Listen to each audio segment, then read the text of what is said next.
So I saw the post of Mama G, our beloved Nollywood mom, advising women that marriages break these days because women are not listening to advice. And it is true. She has her reasons of saying that. The truth is, most of we women don't listen to advice for true because some of us have coconut head, some of us are immature, some of us have bad parenting, some of us have sports on our own. There are different things that could lead to that. She is right, but my question is, in some occasions, who is advising who?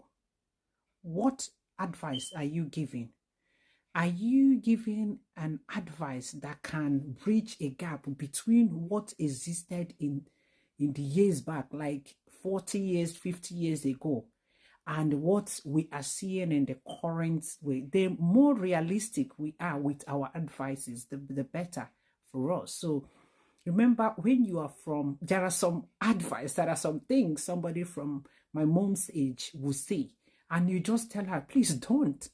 Like it doesn't exist anymore. That doesn't mean that we should not uphold our culture, religion, and all that and all that. But sometimes we we have to balance the advice to be real, to be realistic, and for people of this generation to understand, or for you to even make sense from what you are advising, because you can't, in this 21st century, for example, you are asking a girl to kneel down when you're serving your husband food, carry the water or put the water at the back, let your husband wash your hand before eating.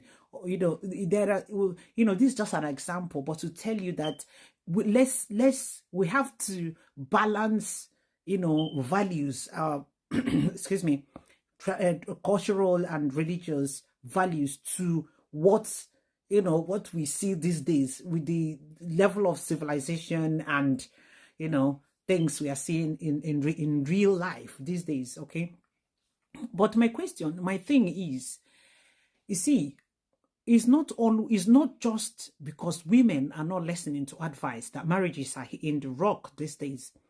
I believe that marriage and relationships, or let's say marriage, is a partnership or a union between two people, and the responsibilities inside marriage should be shared. It should not be one-sided. So even the Bible that encourages women to be loyal and respectful to their husbands, and rightfully so, yes. So even that Bible that encourages women to be loyal, respectful to your husband, also commands men to love, to protect, and to provide for their families.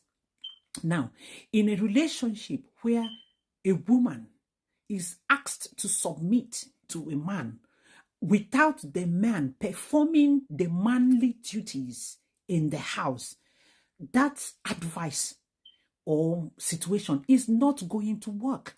It creates imbalance, frustration, and exhaustion, emotional, tiredness to maybe the woman. And then a man is asked, there's a demand on the man to lead the house. But while you're showing this leadership, lead your house with love and with sacrifice, and of course with mutual respect.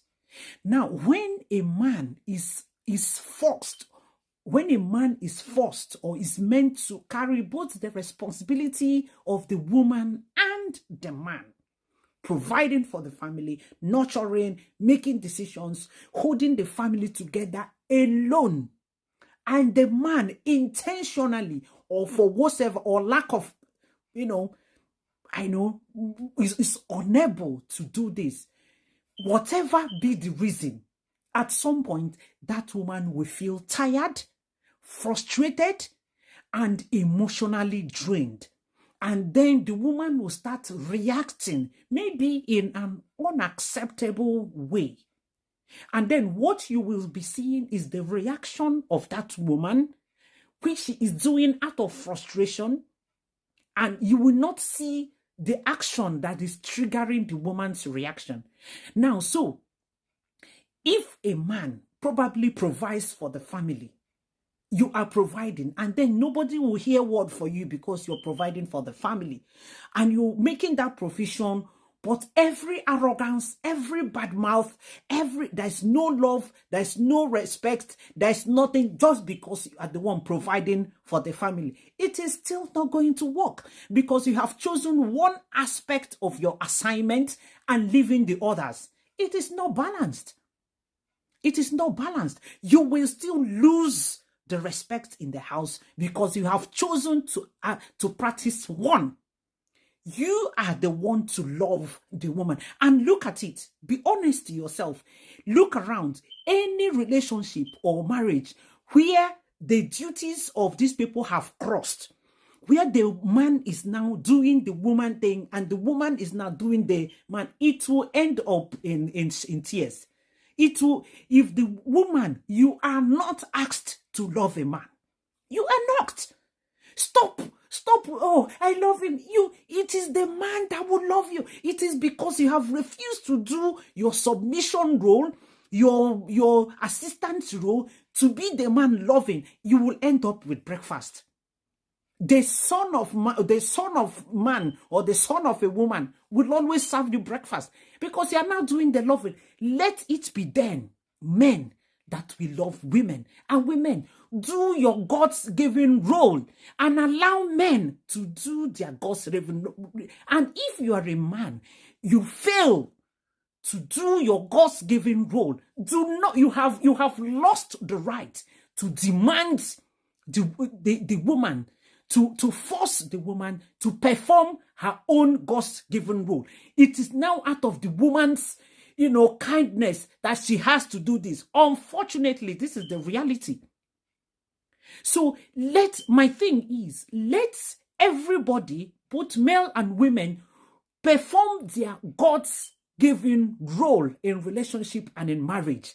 Then you will see that an environment of love, peace, and stability will be created in that house. So men, do your part. Women, do your part. Let everybody do their own. It is different that maybe you're doing it at some point, you have a stumbling block, you lose your business, you lose this, you become sick, this happens. Then it will be very wrong of your partner not to understand. But from beginning, no, you have been terrible and you are forcing because your tradition says this, your country says this, you are a joker. You are a joker. It will not work. So for a family to thrive, men will do the man's work. Woman will do the woman's work. And you see marriage, a true loving marriage and a good environment playing out and conducive for children to grow in. No go do pass yourself. Man, be man. Women, be women. There's a reason why I pray that God should bless men financially first before blessing women financially. Does women actually need to have their own money for some reason as well? Yes, I want to have my own money, but I pray that men have their own money first and let them have the mind to spend that money on their family, not leaving your family hungry and answering a generous man out there. So it is all these things put together that bring, that make marriages to hit the rock.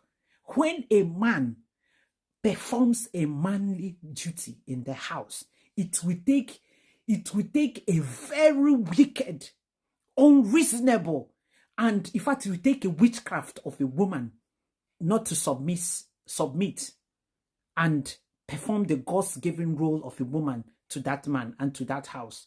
So let's do what we need to do. This is my view. If you disagree with me, fight with your keyboard or use your own platform to say your own. Me, I don't talk my own.